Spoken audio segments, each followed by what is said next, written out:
Pihak Tom Lembong mendesak penyidik Kejaksaan Agung segera memeriksa mantan Menteri Perdagangan lain setelah Tom Lembong. Pasalnya, impor gula tidak hanya dilakukan di era Tom Lembong, tapi juga semua Mendak setelah Tom Lembong. Apakah Kejaksaan Agung perlu segera merespons desakan itu untuk menepis kecurigaan kriminalisasi terhadap Tom Lembong? Untuk membahasnya sudah bergabung bersama kami pakar hukum pidana, Profesor Hipnu Nugroho, serta analis ekonomi politik Fine Institute, Kus Fiardi. Selamat malam Prof. Hipnu, Pak Kus. Selamat malam Mbak Selvi, Pak Kus. Baik, oke. Prof. Hipnu, untuk membantah dugaan tebang pilih dalam pengusutan kasus izin importasi gula, apakah penyidik Kejaksaan Agung harus segera memeriksa semua mantan Mendak, Pak? Ya, gini Mbak Silvi, dalam suatu pengungkapan perkara, dalam teori kriminalistik, itu ada yang namanya taktik dan teknik. Bicara taktik adalah bisa kecerdasan, bicara pintu masuk. Saya melihatnya dalam kasus ini, Pak Lembong sebagai pintu masuk dalam suatu pengungkapan kasus perkara. Dengan demikian, dengan pintu masuk Pak Lembong ini, nanti Pak Lembong dengan saksi-saksi yang lain akan memberikan penjelasan, akan memberikan suatu sebab akibat. Dengan demikian, secara otomatis Mbak, pengungkapan perkara itu akan terbuka. Yang mau tidak mau akan nyerempet sebelum-sebelumnya. Karena kebijakan ini kebijakan tanda petik kalau kita lihat itu adalah pasal 2, pasal 3, yaitu melawan hukum. Melawan hukum kaitannya diberikan kewenangan pada negara. Siapa saja yang berikan kewenangan negara tersebut adalah menteri-menteri yang sebelum mungkin Pak Lembong. Dengan demikian, Pak Lembong dan saksi-saksi yang sedang diperiksa ini dimungkinkan akan memberikan keterangan yang seluas-luasnya. Dengan demikian kekhawatiran masyarakat yang disampaikan Pak Kapuspen tadi, sebetulnya nanti pengungkapan perkara itu bisa dengan laporan, Mbak, bisa juga dengan diberitahukan dalam suatu pemeriksaan. Sehingga dengan demikian diketahuinya penyidik ada suatu kasus yang terjadi, otomatis kalau sebagai bentuk equality before the law akan suatu perkara itu berlanjut. Disinilah saya kira ramainya nanti dalam perkara impor, saya kira tidak hanya impor gula, mungkin impor-impor yang lain yang bertentangan, yang melawan hukum ketika itu, saya kira perlu dibuka. Sehingga siapapun pintu masuk Pak Lembong akan kepada pelaku-pelaku yang lain. Ini bagian pintu masuk sebagai kajian kriminalistik, yaitu ilmu pengungkapan perkara. Gitu. Oke, singkatnya Prof. Hipnu, apakah semua mantan Mendak setelah Pak Tom Lembong itu harusnya diperiksa? Ya, tergantung Kejaksaan Agung. Nah, ini masuk ini kalau sudah seperti ini, tergantung Kejaksaan Agung. Apakah semuanya? Kalau sebagai bentuk equality before the law, kecukupan bukti di dalam suatu 184 yang mau tidak mau. Tapi kalau tebang pilih, ya walau alam. Disinilah saya kira bagian dari politik hukum, penanganan suatu perkara, tindak pidana korupsi terkait penyalahgunaan jabatan. Karena namanya penyalahgunaan jabatan kita bisa lihat Mbak kemarin pun ada yang sudah jelas-jelas pun juga tidak. Nah ini juga mungkin juga seperti itu. Disinilah saya kira sebagai kita masyarakat mensupport kepada penegak hukum jangan sampai tebang pilih. Semua yang terlibat dalam suatu perkara mau tidak mau dipertanggungjawabkan dalam kasus yang bersangkutan. Khususnya terhadap impor-impor apakah itu gula, apakah itu garam atau beras dan sebagainya. Oke. Kenapa ini menjadi penting untuk didesak ya mantan Menteri Perdagangan setelah Tom Lembong itu diperiksa juga menurut kuasa hukum? Karena kita tahu tata niaga gula biasanya ya Pak Kus itu ikut berganti juga ketika Menteri Perdagangannya berganti. Nah, apakah selalu demikian kebijakan tata niaga gula itu otomatis berganti ketika Menteri Perdagangannya berganti? Ya, kalau dari segi kebijakannya memang kita lihat nih untuk konteks impor ini ada beberapa kali perubahan kebijakan yang dibuktikan lewat permen yang diterbitkan oleh masing-masing menteri.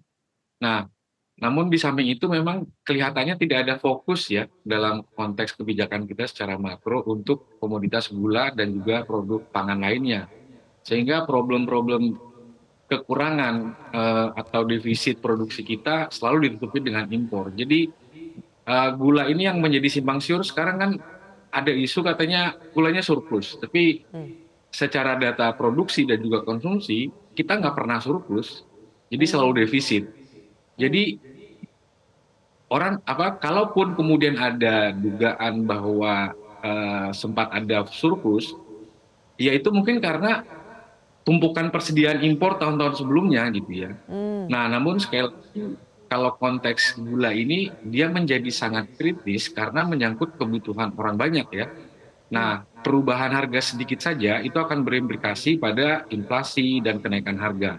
Jadi kerumitan di komoditas gula dan juga pangan kita itu PR besar yang ternyata selama 10 tahun terakhir ini nggak begitu diurusin dengan serius. Hmm, mhm.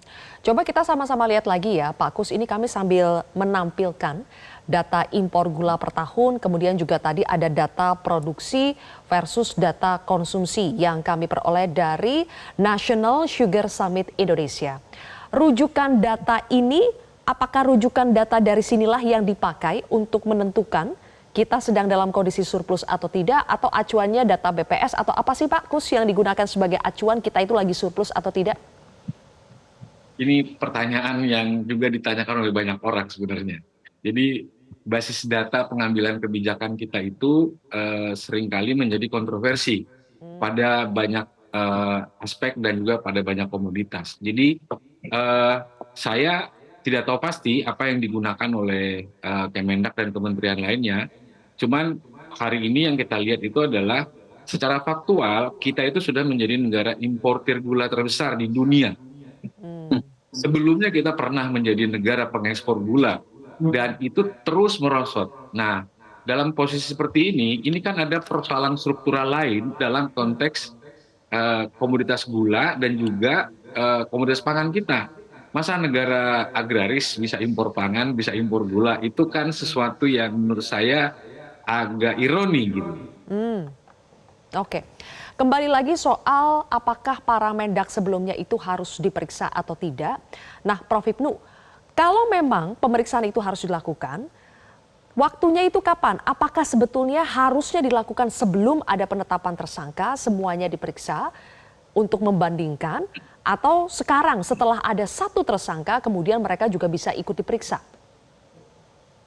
Ya, begini Mbak, ketika menjadikan pintu masuk dalam suatu penyelesaian perkara berbasis pada taktik pengungkapan perkara, maka saya kira kalau kasus-kasus yang kita pelajari sekarang itu adalah satu tersangka dulu, misalkan Pak Lembong. Dari Pak Lembong nanti akan memberikan keterangan-keterangan yang lain. Apalagi kalau keterangan-keterangan itu mempunyai nilai dan disampaikan dalam suatu persidangan Mbak Silvi, itu mempunyai kekuatan yang penuh. Karena apa? Bukti keterangan yang disampaikan dalam persidangan itu sudah diuji. Diuji apa? Oleh penasihat hukum, oleh penuntut umum, oleh hakim, oleh saksi yang lain. Dengan demikian, pengungkapan perkara itu dalam kajian-kajian pengungkapan perkara itu bisa karena laporan, bisa karena pengungkapan di penyidikan apapun di persidangan. Disinilah saya kira yang sekarang ini lebih enak menurut saya adalah pengungkapan-pengungkapan di persidangan. Sehingga memudahkan apa yang disampaikan dalam bukti-bukti yang sudah dihadirkan. Mempunyai nilai tinggal melakukan suatu pemberkasan, tinggal suatu melakukan penyidikan. Dan itu sudah bermulai. Disinilah saya kira sebagai taktik mengumpulkan bukti, taktik pengungkapan perkara berbasis pada pembuktian di persidangan. Ini yang sekarang ini kalau kita lihat banyak sekali Mbak kasus sehingga akan menyeret A, B, C dan sebagainya. Dan mudah-mudahan dalam kasus ini kalau memang betul nanti terbukti impor gula itu bermasalah, ya akan mengembang terhadap perkara-perkara yang lain. Jadi tidak bisa serta-merta karena bukan suatu tindakan penyertaan antar menteri ya, tapi sebagai pertanggungjawaban menteri, sebagai penyelenggara negara, pejabat negara yang mempunyai kewenangan itu yang merugikan negara atau korporasi. Sehingga kerugian negara korporasi itu jadian sebagai bahan pertama, sebagai dasar untuk menghitung, untuk mengkalkulasi siapa saja yang pada waktu itu ada suatu kerugian-kerugian negara. Karena spirit tindak pidana korupsi yang pertama itu adalah kerugian negara. Sehingga kerugian negara harus muncul di dalam suatu pengungkapan perkara ini. Baru nanti siapa yang bertanggung jawab terhadap pejabat atau oknum-oknum yang lain. Ini saya kira bagian strategis sehingga memudahkan asas efisien, asas biaya sederhana sangat tercukupi ketika pengungkapan-pengungkapan berbasis pada seseorang yang sudah diperiksa baik di penyidikan maupun di persidangan. Oke, berarti sebelum penetapan tersangka atau ketika sudah ditetapkan sebagai tersangka, setidaknya sudah muncul angka kerugian negara yang disebabkan oleh kasus dugaan korupsi itu berapa ya, Prof. Hipnu? Iya Mbak, jadi kan ada 7 jenis korupsi. Kerugian negara, pemerasan, penggelapan, penipuan, benturan kepentingan, perbuatan curang, gratifikasi. Dalam yang pertama ini harus ada kerugian negara dulu. Kerugian negara itu yang dihitung walaupun masih ongoing proses, sebagai penyidik atau penuntut umum bisa memanggil dalam suatu kerugian. Dengan demikian, kalau kita lihat suatu tipe-tipe kejahatan korupsi yang sekarang tahan penegak hukum, kemungkinan kerugian negara itu ada ditunggu dulu, baru berjalan. Dengan demikian, kalau kita melihat kemarin siaran pers itu sudah 1 tahun lalu, berarti 1 tahun lalu sudah ada kerugian negara, sudah dihitung. Sehingga Kejaksaan Agung berani melakukan suatu penyelidikan dan menetapkan tersangka. Karena terlalu dini Mbak, pasal 2, pasal 3 kalau belum ada kerugian negara. Karena spirit pasal 2, pasal 3 adalah kerugian negara yang dilakukan penyalahgunaan wewenang oleh pejabat yang berwenang ketika itu. Baik, saya geser lagi ke Pak Kus. Pak Kus, tadi kita berdebat soal data mana sih yang sebetulnya diajukan, yang dijadikan rujukan untuk memutuskan impor atau tidak.